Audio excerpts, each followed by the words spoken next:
What's going on, guys? It's Watts Locks, and I'm here to break down UFC Nashville. Now, before we get into it, I just want to talk a little bit about the new graphics. I hope you guys like them. I designed them for these fight cards, so hopefully you guys really get some value from these. The one thing I wanted to break down before we get into it is on some of these fights, you'll see in the last five, like this first fight, you can see the yellow border around some of the recent last five fights. That just means that it's a regional scene win or even a Dana White Contender Series win. It's just not a UFC win. So anything with the yellow border means it's not in the UFC. So that's the only thing I wanted to clear up really quick. Everything else should be pretty self-explanatory. If not, let me know in the comments. But alrighty, without further ado, let's get into these fights. So first off, we got Fatima Kline versus Melissa Martinez. Now, Fatima Kline is a good grappler who holds a black belt in Brazilian Jiu-Jitsu, but she also has good striking to go along with it. She has good scrambling abilities, and she's smart. She has a good fight IQ. She goes for positions over submissions in her fights, and I like what I've seen so far from her in the UFC. And she's fighting Melissa Martinez, who is a former Combat Americas champion, and she's a skilled kickboxer. The thing with Melissa Martinez, though, as we can see from these next stats, you can see she has bad takedown defense at only 25% in the UFC. This is a huge red flag, and that's why these odds are so inflated like they are right now. It's because Fatima Kline is a grappler. Melissa Martinez has poor takedown defense. It's just probably not going to be a good day for her. You know, Melissa Martinez is a kickboxer, obviously not a grappler, so that's why she's probably going to struggle in this fight. I think Fatima Kline should be able to have her way with this fight. She should be able to take it to the ground, control her. Now, in terms of a finish versus going to the distance or going to the scorecards, it's really hard to say. I could see anything happening in this fight. I could see Fatima Kline having dominant control and controlling her way to a decision victory. Or, you know, she has a mean ground and pound. She has a black belt in Brazilian Jiu-Jitsu, so she could get a submission. It's hard to really say which way this fight could go.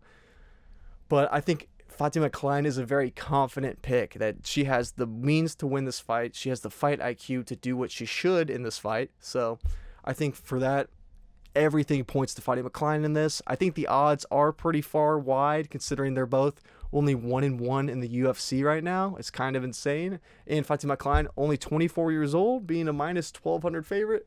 And it's probably worse by the time you see this video. Yeah, it's hard to get behind her, especially with the prop.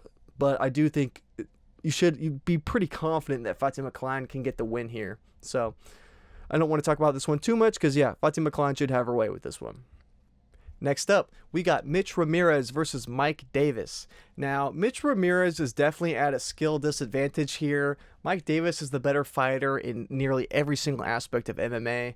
The thing about Mike Davis, though, is that he has suffered from Lyme disease, which is weird because it can affect your body and how you perform. He's had long layoffs. As you can see in his last five fights, they've been since 2019. He's only had 5 fights, which is a bit concerning for someone who's looked so good as Mike Davis has throughout his UFC career.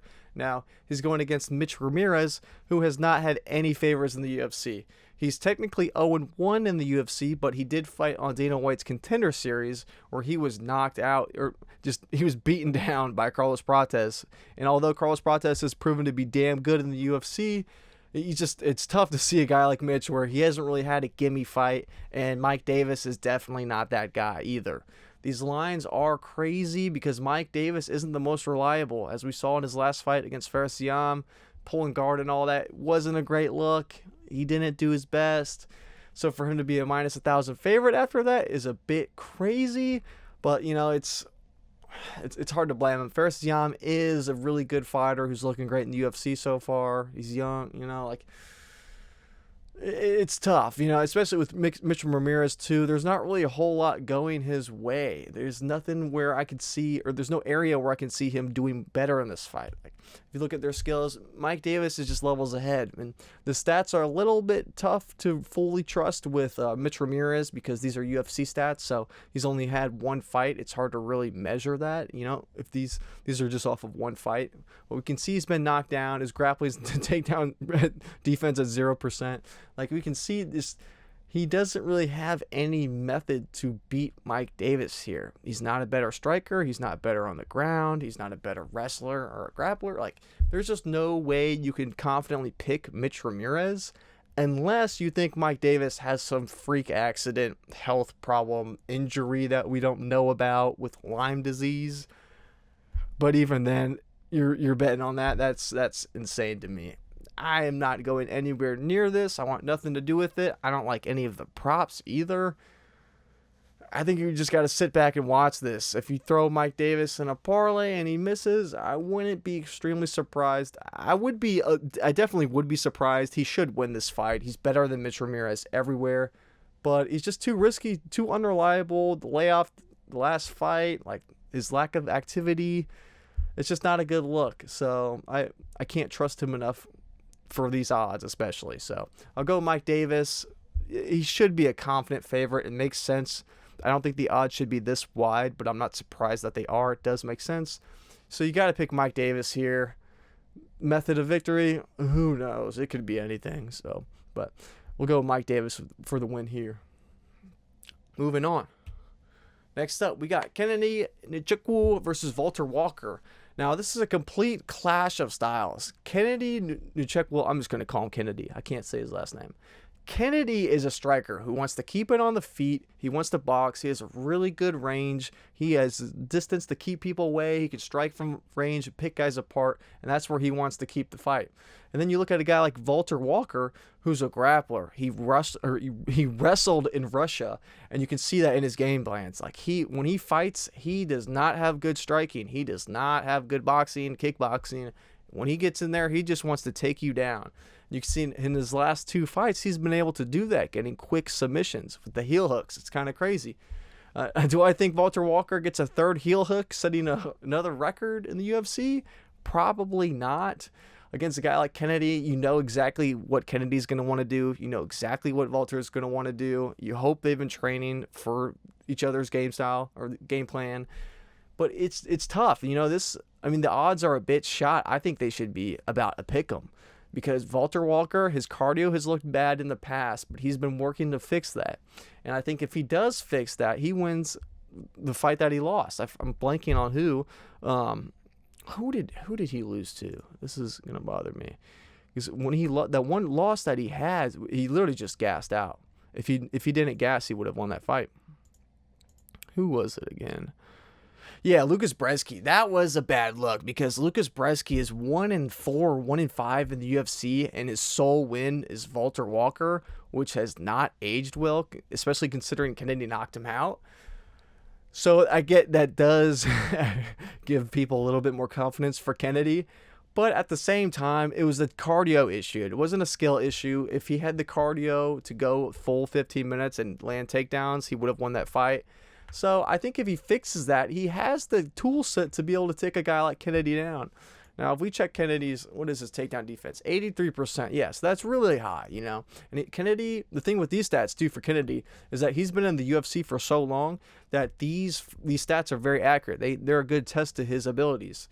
And especially a lot of that has to do with his height and reach. Now, because his height, 6'5", 83-inch reach. Valter Walker's super tall, 6'6", but the shorter reach, 78.5. He's going to struggle on the feet. If Kennedy is able to keep this on the feet and he's able to keep this as a kickboxing match against Valter Walker for 15 minutes, it's going to be a 30-27 easily if this goes to the scorecards, if he doesn't knock him out. So really, in this fight, you either have to go one way or another. The main question is, does Valter Walker take Kennedy down or not? That's the only thing you've got to worry about or really question here. I don't think his gas take is going to be a huge issue. Maybe he might start to fade into the 3rd, but I think he's been working on it. He should be able to patch up that hole in his game, and if he does, he should be really good. You know, he trained in Russia with the grappling and the wrestling. He's good. That's his bread and butter. He's crazy good on the ground. He's the only heavyweight to land 2 heel hooks in the UFC or something crazy. So I think he has enough. It's kind of like a coin toss. I am going to pick Valter Walker this week. I think he has enough to get it done.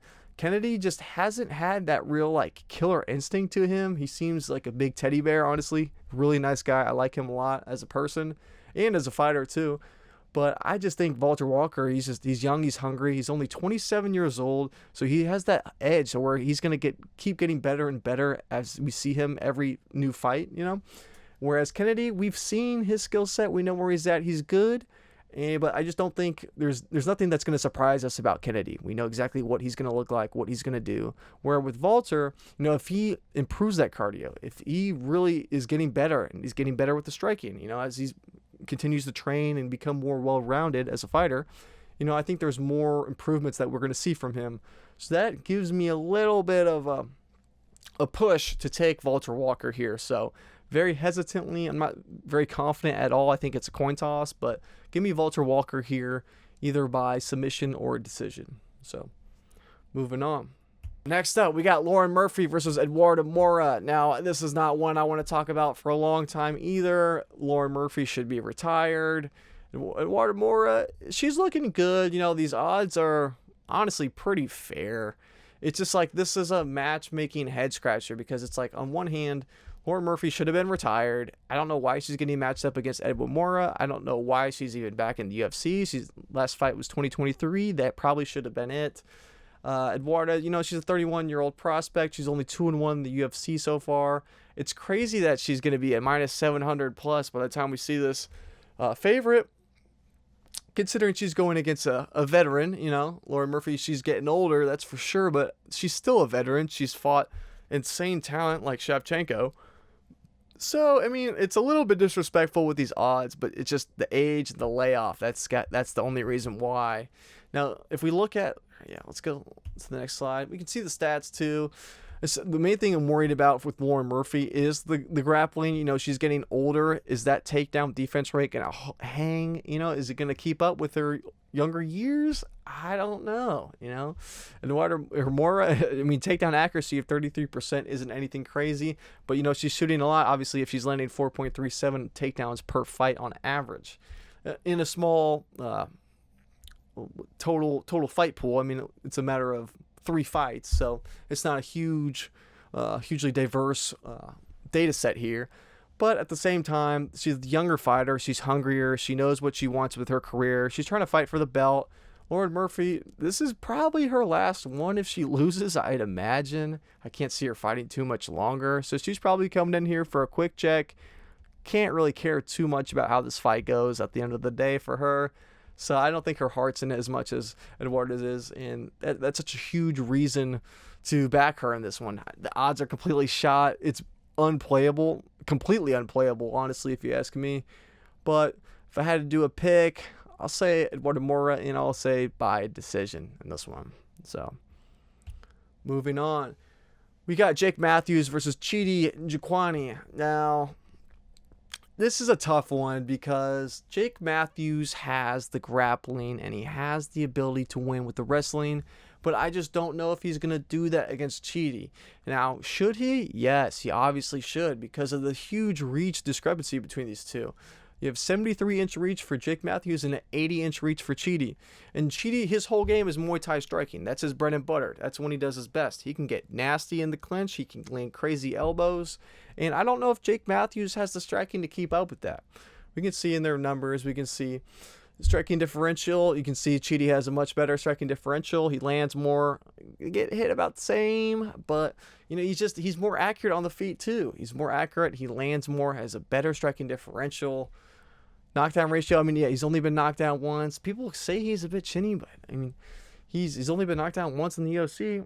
Time at distance, Jake Matthews. I'm surprised Jake Matthews is at distance that much. It seems like he's a little bit less, especially compared to Chidi. But with Chidi, guys want to lock him up. They want to control him because they know he's a dangerous striker.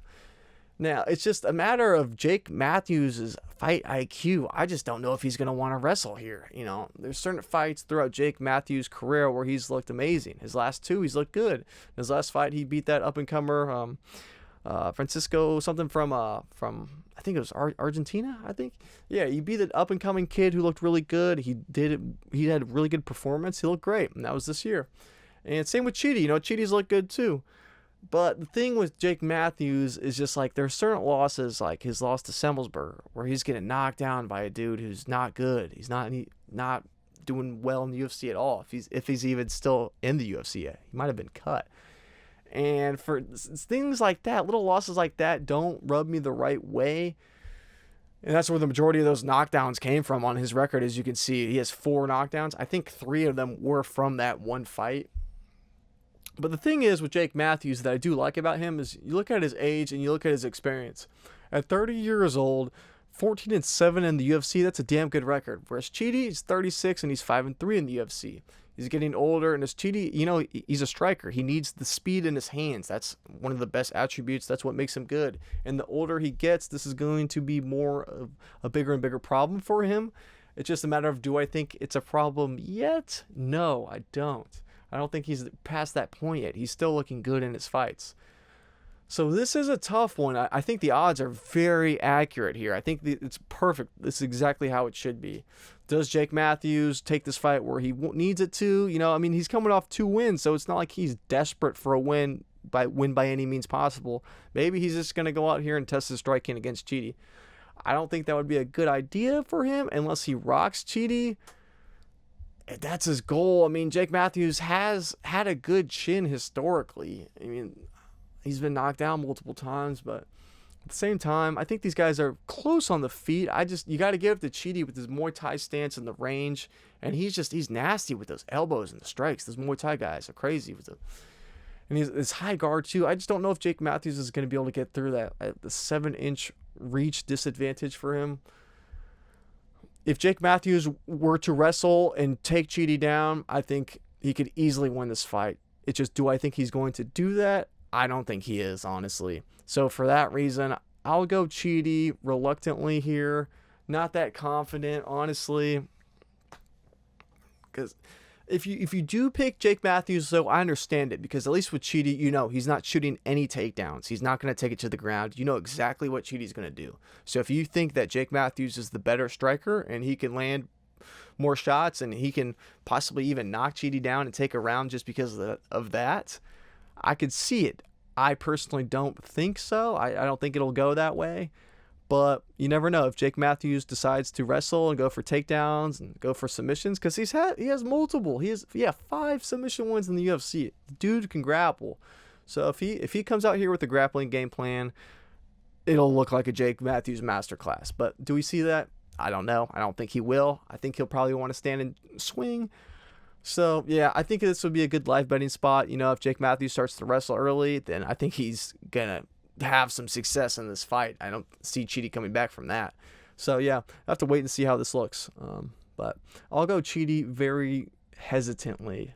He's definitely not getting a submission, so it's either knockout or decision for him. So, moving on. Next up, we got the old heads. We got Max Griffin versus Chris Curtis. 2 old guys on the block. These guys are going to want to stand. They're going to want to swing. They're going to want to throw everything that they have at each other on the feet. Now, this is a bit wide for Chris Curtis. These guys both have similar records. If you look at some of their stats, they're almost identical. Same amount of average fight time almost. Same amount of KO wins. It's like they've only been knocked out 1 time in their careers. The main thing that's probably making Max Griffin the big underdog here is his age at 39. But you look at Chris Curtis, he's 37. So it's like, I don't really get why this line is so damn wide. If you look at their stats too, they're not shooting takedowns. Chris Curtis is he's not shooting shit for takedowns. These guys both have good takedown defense, so this is going to be a striking match. They're both durable. As we saw, they both only have 1 knockout loss in the UFC each in their extensive careers, 9 fights and 17 fights. So these guys are not going to go get chinned in the first round. At least I don't see that happening. Especially, I guess, Chris Curtis, 3 out of 5 wins by knockout in the UFC, and Max Griffin has 3 out of 8. So, these guys aren't pillow hands, but at the same time, they both have good enough chins to where I don't think they're going to knock each other out. I see this one going over. I like that a lot. That line's probably completely juiced right now. But, I think it does go over. It kind of looks like Chiesa versus, what's his name? I'm blanking. 2 the big old unks in the last time they fought. I'm blanking on his name. But it's just kind of like you get 2 grapplers that were going to keep it. They just decided to point fight because they're old and they're getting tired. Like, all right, man, I don't want to go into some war, all-out brawl. Let's just box for 15 minutes. I could see this going the same way. That's not to say that either of them are soft. Especially, I love them both, but I'm a fan of Chris Curtis. I like him a lot. And I think he's a dog. He's not soft by any means, So it's not, I don't think it's anything like they're being soft. I just think these guys have a fight that they both like. This is the type of matchup they both want to have. That guy who strikes. So Yeah, I think it's closer than this line suggests. I will lean Chris Curtis just because of the age, but it's tough. Max Griffin's no walk in the park.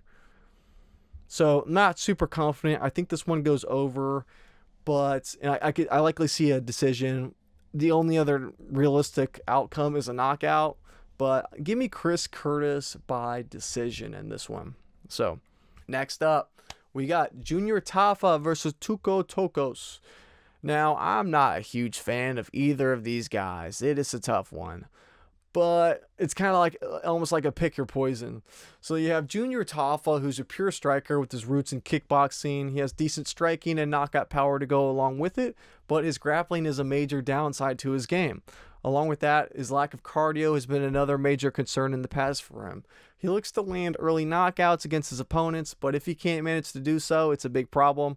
If the fights get dragged into deep waters for Tafa, it does not look good. He doesn't have the conditioning to push pace for a full 15 minutes, but his striking is just decent enough to keep him in the UFC where he can land a couple knockouts, and he's survived so far. He's only 28 years old, so there is room for him to improve. I kind of see it like a Valter Walker, except Junior Tafa, in my eyes, is like a Walmart version of Valter Walker, because I just don't think he's that good in any regard. His kickboxing's decent, but he's had such bad cardio issues that if it goes beyond a round, it looks like shit. So, but at the same time, I think 28 gas take, that's something he can improve. And I know people are saying he's looking a lot leaner, he's looking a lot cleaner, like he's looking better, moving down to light heavyweight. I think that's a good move for him, honestly. I think he was heavyweight just because he's fat and was getting lazy. So this is a good move for him. I do like to see that. And he's going against Tuco Tokkos, who's had a rough start in the UFC so far, and he's starting later than normal in his career. He is a light heavyweight, so those guys, light heavyweights and heavyweights, can survive and do well later into their lives. But at 35, to be 0-2 in the UFC is a bit crazy. The thing with Tuco Tokkos, though, is that he's had a tough run. He's had a tough go. He's 0-2 in the UFC, but he's had to face tough guys like Omar Sy and Navajo Sterling. So those are no easy walk in the park. It makes sense why he lost those fights. And yeah, you can't really knock him for that. Those are both good losses. And at his core, Tokkos is a wrestler. I think he's the Greco-Roman style wrestler. And he hasn't had success in the UFC using his wrestling, but it's because he's gone against big-ass guys like Omar Sy and Navajo Sterling, who either are wrestlers themselves, like Omar Sy, he wants to grapple, or someone like Navajo Sterling at City Kickboxing. Those guys train takedown defense like it's nothing. That's their bread and butter. So it makes sense why he wasn't able to have success with that. And against a guy like Junior Tafa, who has such poor takedown defense, I think this is the fight for Tuco Tokkos to shine here. Objectively, this is a clash of styles. You got Junior Tafa, who's the striker. You got Tuco Tokkos, who's the grappler, who's going to have their way. It's probably a matter of cardio. If Tuco Tokkos doesn't get the takedowns going and he starts to gas out, Junior Tafa could easily knock him out. I could totally see that happening. Or, on the contrary, if Junior Tafa can't get the striking going and Tokkos is able to keep him up against the cage and tire him out, he's going to fade. And he will quit, too. If Junior Tafa gasses, he will quit in this fight. Now, the thing is, this is a really important one to wait until we see the weigh-ins, because we got to see how Junior Tafa looks. If he's looking skinny and he looks good and he looks ripped and cut and in shape, then, I might pick flip. I might go back to Tafa, because we haven't seen anything great from Tokkos yet. I don't think this is a fight where you can be confident in either one, even if you are pretty leaning towards one way or the other. You know what I mean? But I just seen them now. I have not seen weigh-ins at all. I haven't seen any of that, just going off of what I've seen in the past. I'm going to go Tokkos because I know he's had a better gas tank than Tafa. He's gone to full 3. I know he was gassed in that fight against Sterling at the end. Almost could have gotten finished, but he still did survive. He had enough to keep it standing. So I was a slight lean on the underdog here. I will go Tuco Tokkos. If I do pick flip, the only reason why would be because of weigh-ins. But yeah, I'll go Tuco Tokkos. I think he could probably land the takedowns. I think we haven't seen anything good from him just because the level of competition has been so high, whereas Tafa hasn't been as good. So, or at least on average. I know he's had some, but compared to Tokkos, where he hasn't had any layup fights at all. So if we move on, we can check out the stats too. It doesn't really give you a whole lot, especially with Tuco Tokkos. He's just been dominated in his fights. It does not look good. His striking differential totally applies to that. And yeah, I'm surprised his significant striking defense is actually that high. But yeah, I'm going to go Tokkos on this one. I'm not confident. Let's wait till weigh-ins. But if he does win, I could see a knockout. I could see a submission. I could see a decision, even though that's probably the least likely. I'd say it's probably a knockout, ground and pound for either of these guys, honestly. It's hard to see these two going to a decision, especially from the top end. But let's wait until we see weigh-ins for sure on this one. So moving on. We got Vitor Petrino versus Austen Lane. I like Vitor Petrino. I'm a fan of him. I'm a little bit biased. I like him. I think he's full energy. I think he's a good addition to the UFC. I like him. And Vitor Petrino has made a name for himself ever since the Contender Series. Like, he's young at 27, but he's had 6 fights in the UFC so far. It's kind of crazy. He's been on a rough skid so far on a 2-fight losing streak, even though considering he started off in the UFC on a 4-fight winning streak. And his losses aren't terrible, though. I mean, he's really well-rounded for a 27-year-old heavyweight, although now, or a light heavyweight that is now moving to heavyweight. And it makes you wonder exactly why he's doing that. It could be either a good thing or a bad thing, depending on how you look at it. Now, in his last fight where he got knocked out by Njokuani, he was winning the fight up until the end, and he got caught with a hook, or I think it was a cross actually, that just put him out cold. And I don't know if he just got lazy or if he lost focus, because he was like, all right, I'm up 2 rounds, I can win this. But is that knockout the reason why he's moving up, or is it because maybe it's because of Austen Lane? We'll get into him too, but maybe it's not the knockout. Maybe it's not the chin concerns. Maybe he's moving up purely for Austen Lane. I haven't been able to figure out why. But you could, at least with Vitor Petrino, you could argue that the loss to Jacoby was due to lack of experience. Maybe he just lost focus, and then one mistake cost him the fight. You could say the same thing in his other loss against Anthony Smith, where he was going for a takedown. Anthony Smith goes for the guillotine, and he kind of sinks it in. And then what does Vitor Petrino do? He just goes and slams him down and sinks it in even further, and basically seals his own fate in that fight. So I don't think either of those were terrible losses. The knockout was definitely worse because his chin was dust. He folded for that. But at least with the submission loss to Anthony Smith, you could say, all right, at least that was a mistake he can learn from very easily and be like, all right, I'm never doing that again. So I'll give him a little bit of a leniency for that one. And at least they're both against UFC veterans too. You know what I mean? It's not like they were against some tin cans who he should have smoked. It was. You can put a little bit of respect on those losses, especially since what's his name, Jacoby. He's been doing decent recently. So yeah. And anyway, so next up, we got Austen Lane, who he's fighting in this one. Who's next?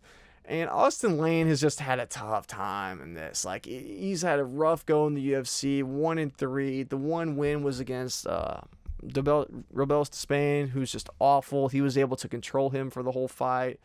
It was not a good win because that guy has been proven, or that guy got fraud checked pretty bad. He has no ground game whatsoever. So that's not the best one win to have in the UFC. And the thing with Austen Lane, kind of like how I was mentioning too with Vitor Petrino moving up to heavyweight for this fight, is that it almost feels like the UFC is trying to give Petrino a winnable fight. So they were like, hey, dude, move up a weight class just for this one fight. Knock Austen Lane out, and then you can move back. That's what I think this could be if it's not a chin issue. And Vitor Petrino is like, all right, maybe this weight cut is too much for me at light heavyweight. I need to go up to heavyweight where my chin can have a better chance, So I think it's one of those, it's a 50-50 here. It could go either way. But anyway, looking at Austen Lane, he's had a rocky career in the UFC. He was a former NFL defensive end turned mixed martial artist. He does have knockout power in his hands. I know the stats here are only for the UFC, but in total, in his entire professional career, 11 of his 13 wins have come by a knockout. along with the power in his hands. The downside to that is he's kind of like a glass cannon. He has no chin. And all 6 of his losses as a professional are by knockout too, as well. So it's tough to have any confidence in Austen Lane in hardly any mixed martial arts fight. Like, it is not easy to back him. And for good reason. He's just not the most technically sound. We can get into these stats too. You can just see. I'm surprised that his striking differential is actually better than Vitor Petrino's. It could have been with that Jacoby fight that really sunk that in. But if you look at his significant striking defense, you can see at 37%, that is not good, especially when your chin is shot. All of your losses come by knockout, and you have a 37% striking defense. That is no bueno. And Vitor Petrino's isn't great either. But I think Vitor Petrino's chin can hold up a lot better than Austen Lane's. Now, for these odds, it's absolutely insane considering Petrino's coming off of 2 losses in a row. I just think it makes sense why these odds are so shot. You have the hungry up-and-coming Brazilian who's looked really good right before this little skid, and you have Austen Lane who's just been kind of like a walking highlight reel knockout piece for any up-and-coming guy that they want to feed him to. But at the same time, the last fight against Jacoby really made me hesitant. And I like Petrino. I want a reason to back him. But after seeing him start to get sloppy and get caught like that so badly and his chin just fold on him, I'm a bit concerned, a bit hesitant, and I'm definitely not going near a minus 750 line on Petrino this week.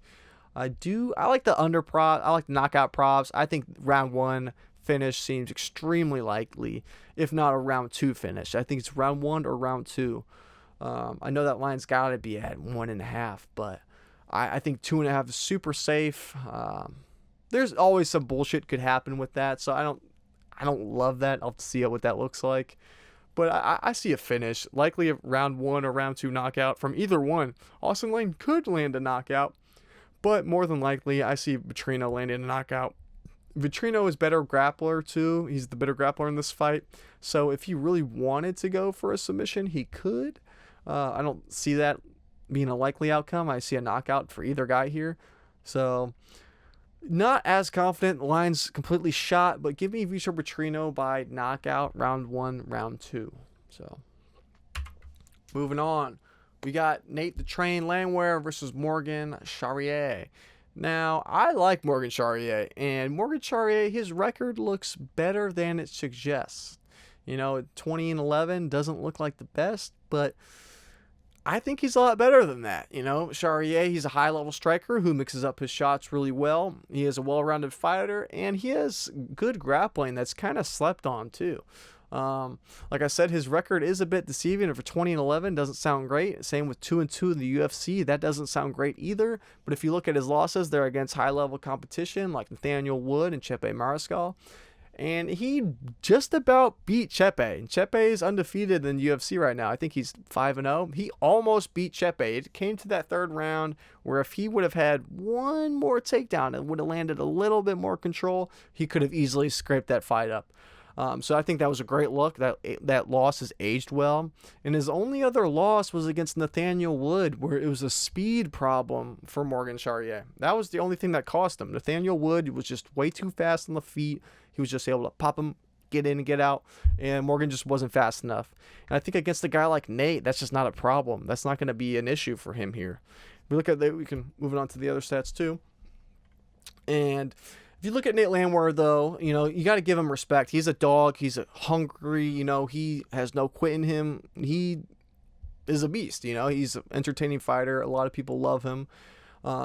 Nate, he's a former M1 Global featherweight champ. Nate the Train, he's a gritty fighter who's looking to put on a performance. The thing with Nate too is he's not the strongest, he's not the fastest, he's not the most technical, but he's tough as hell and he's willing to go to war.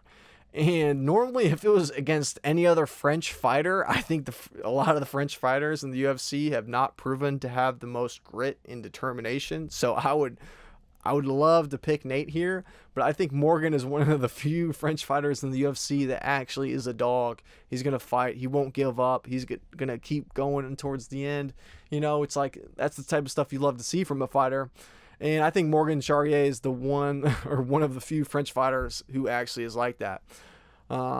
Especially, I think against a guy like Nate Landwehr is a good matchup for Morgan, because I think Morgan is going to be more technically sound in every area that this fight could go. I think he's going to be the better striker. He's going to be the better grappler. And I think this is his fight to win, or his fight to lose.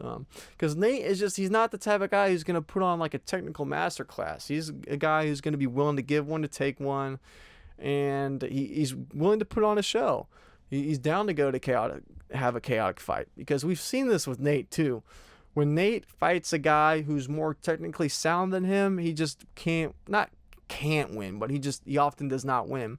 Like we saw against Dan Ige. Dan Ige was the better striker, beat Nate clearly, and it was, you could say it was not close, but it was competitive. You know, it wasn't like a total ass kicking, but Dan Ige, when he fought the more technical striker, he struggled. And on the other hand, when Nate can make it a war in a brawl, and he can go and throw hands and throw bombs like he did against Jamal Emmers, then that's when he can win. He can get a knockout win. You know, like he can make it ugly. He can get a win like that.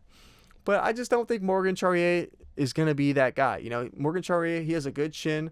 Only one knockdown. I think that was against Nathaniel Wood. I think. Where he got, it was, in his last one. But he got rocked. He recovered really well and was able to make that fight competitive too. He definitely lost that, but he still made it competitive. It was just the speed. So I think in this one, this is Morgan's fight to win. He's more technical. He's younger. The age is a bigger difference than I thought it was. 37 versus 29 when I first looked at this.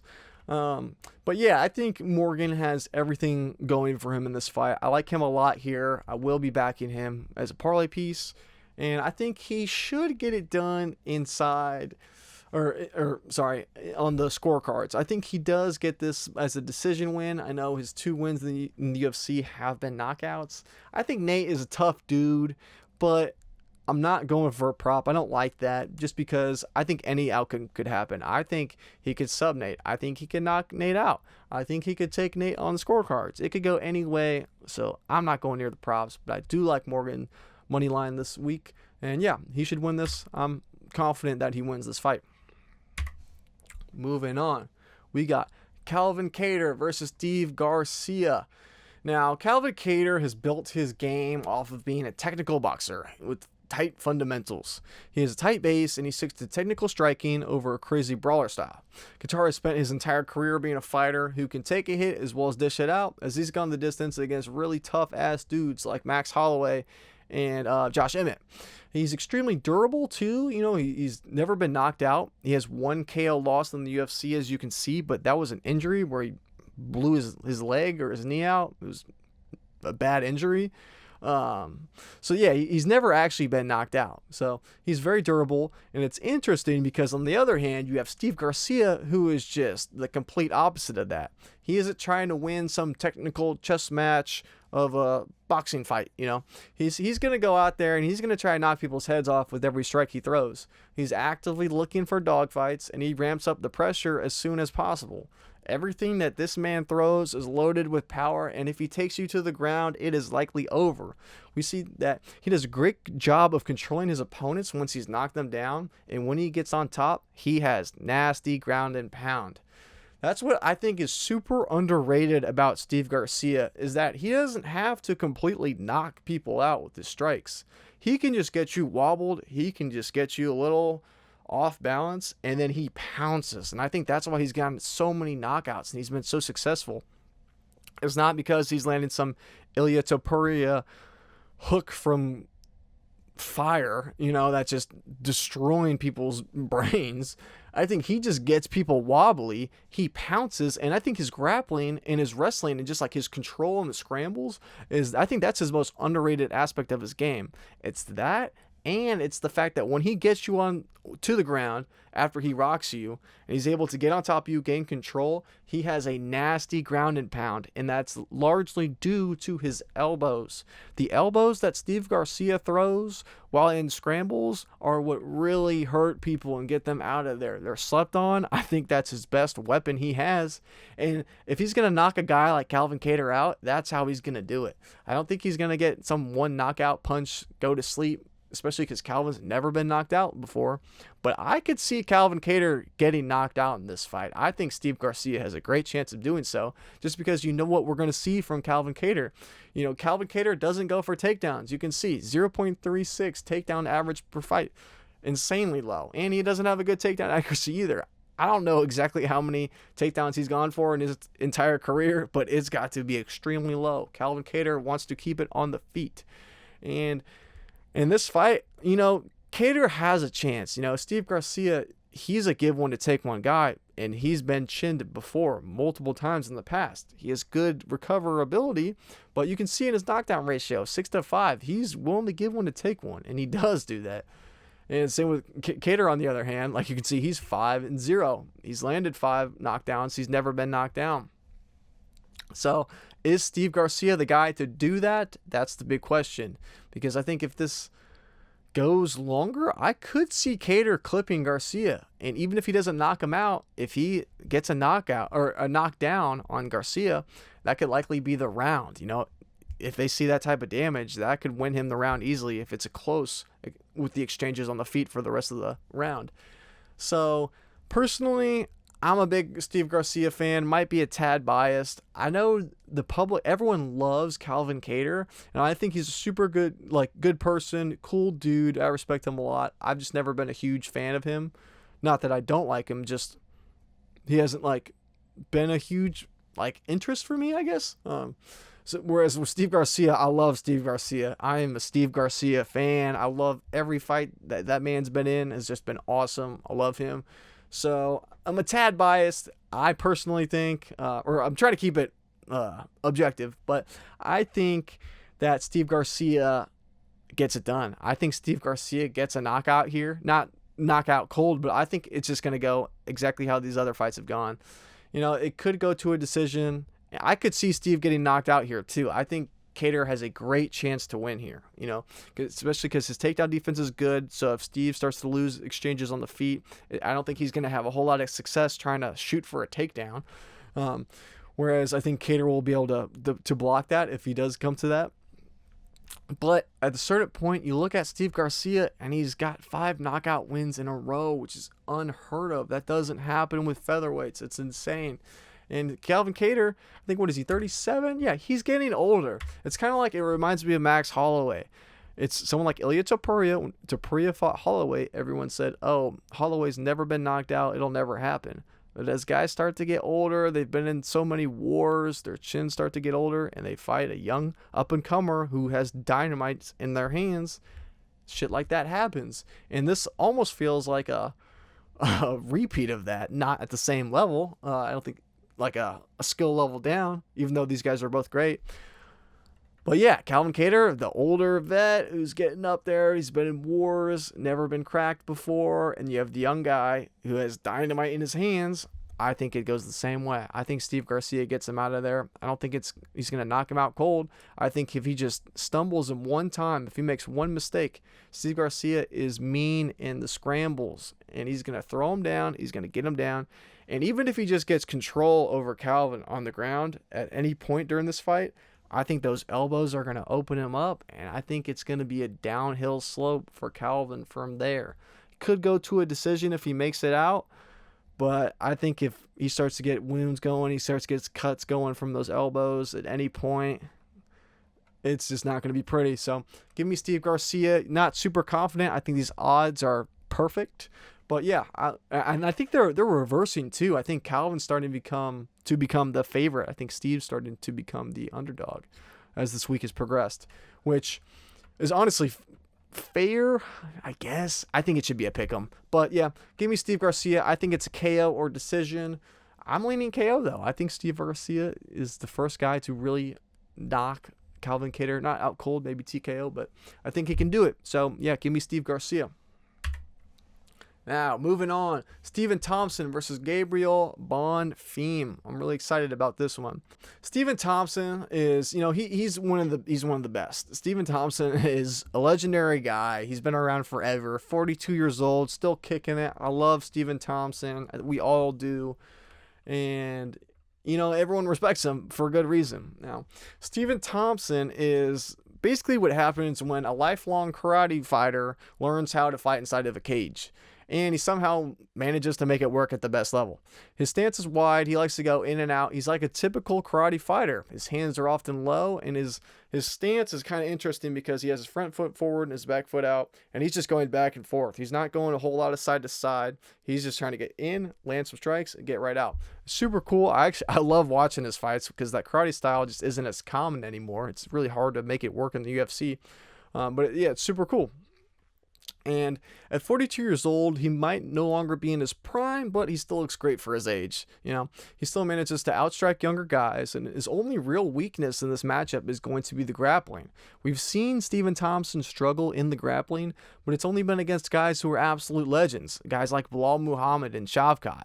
And he's been outmuscled before by these guys. Now, the level of competition is different, but Gabriel Bonfim is no bum. He's 17-1 for a reason. He's a finishing machine, with 16 out of 17 of his total wins in the professional scene coming from inside the distance, so decisions or KOs or submissions. He has good striking. It's a bit slept on, even though he is a grappler with 13 of 17 of those wins coming by submission. And, he's looked unbeatable up until this point, up until his one loss against Nicholas Dalby. And it was interesting because Dalby really just managed to weather the early storm. He let Bonfim gas out because he started to go for so many damn takedowns, and he really just broke him. His cardio wasn't enough to go the full 15, and we really start to see Bonfim fade out. And I personally think in that fight, it seemed like he quit. I know it was like some nasty knee that got him out, or it was some big shot that did put him down, but it seemed like Bonfim was really out of there before that. It seemed like mentally he was completely checked out before then, so I don't think it was necessarily one or two shots that put him out. I think he was looking for the door. Bonfim's gas tank cost him in that fight, so there are still some unanswered questions regarding his stamina.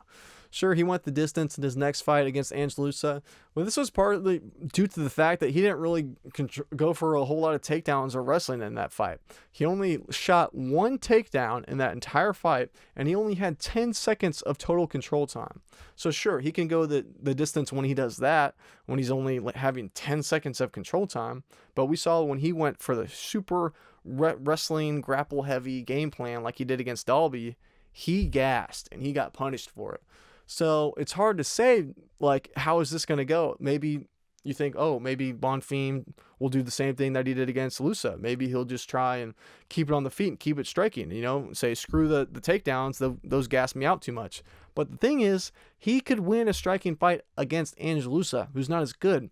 Can Gabriel Bonfim win a striking-only match against Stephen Thompson? I highly doubt it. Stephen Thompson was beating Buckley in his last fight up until he got knocked out in the third. Now, the scorecards on that were absolutely insane. Stephen Thompson was up 2-0 on the scorecards.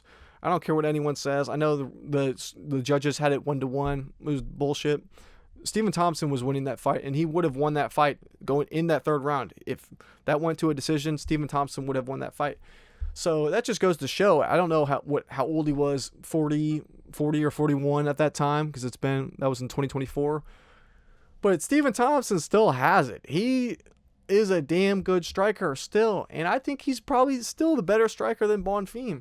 This really just comes down to the takedown and the grappling, because Bonfim is 25, he's up and coming, he's hungry, he's a beast, he's a grappling guy. That's where his strong suit is. So if he can take Stephen Thompson down, it's going to be bad. It's going to be ugly. He could sub Stephen Thompson. And I think Stephen Thompson, he's only been subbed once, and that was against Shavkat. So, and that was towards the very end of the second round. It was only a couple seconds left.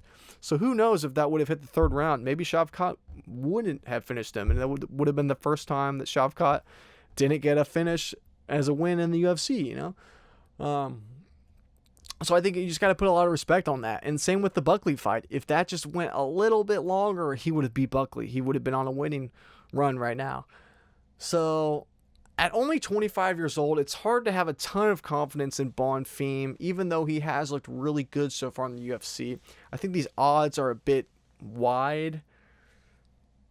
I could see Bonfim being, I don't know, maybe a minus 280 favorite, maybe somewhere in there. But by the time the fight comes around, seeing him being a 4-1, 5-1, maybe even favorite is insane. Just because Stephen Thompson has just gone against killers his entire career. He's done damn good against a lot of them too. And he's just proven to be so good on the feet. Even in his older age, he's still a really good striker.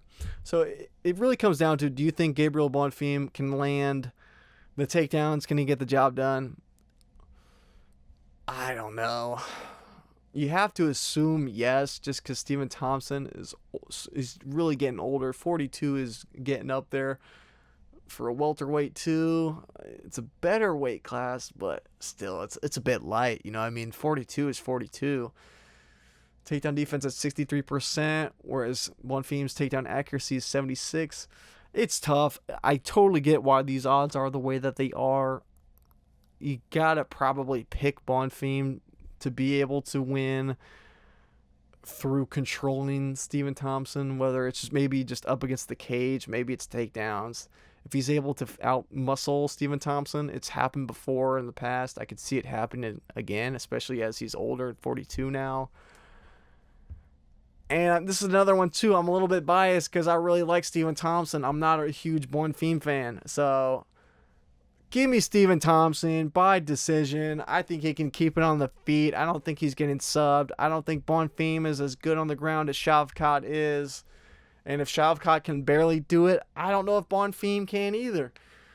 So, who knows? Bonfim,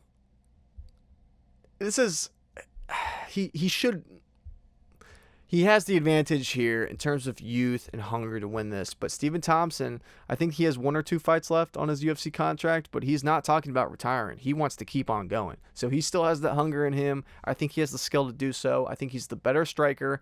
If he can just keep it at distance, if he can keep the takedowns from happening, he can prevent those, I could see him winning this fight. So yeah, give me Stephen Thompson. Not very confident, but you know, I got to back Wonder Boy. That's my boy. So give me Stephen Thompson by decision. Now, moving on, final fight. We got Derrick Lewis versus Tallison Teixeira. Now, Derrick Lewis isn't just your typical heavyweight fighter. He doesn't throw in volume. He doesn't shoot for takedowns. And his idea of Brazilian Jiu-Jitsu is just standing up through brute force, no technique needed. But what he does bring to the table is mean hands. He has nuclear bombs in his fists, and that's how he wins fights. He has the most knockout wins in UFC history with 14. And this doesn't come from racking up point fighting or small jabs. He throws haymakers. He throws bombs. And he's a brawler who's basically, his game plan is conserve energy, keep it tight, and wait for your opponent to mess up and drop the nuke. The thing that is his weakness is his gas tank. If he starts to get controlled and taken down, is not going to have a good time. The second guys are able to out-grapple him and out-wrestle him, he's not having a good time. The only other exception to that is guys with crazy power, like we've seen Pavlovich. When he can't handle the power as well as other guys can, but, I mean, they're heavyweights, so these guys throw with bombs and throughout the entire division. So, is Tallison Teixeira that guy? I don't know, and that's the thing with the Derrick Lewis fight, too, is you can never count him out because he has those bombs in his hands. You know, nobody is safe against Derrick Lewis. Have we seen enough from Tallison yet to think he can survive Derrick Lewis nukes? Because Derrick Lewis has looked good in his recent fights. You know, his last 3, he's 2-3. And we haven't seen Tallison get rocked. And the one man you don't want to test out your chin against in the UFC is Derrick Lewis.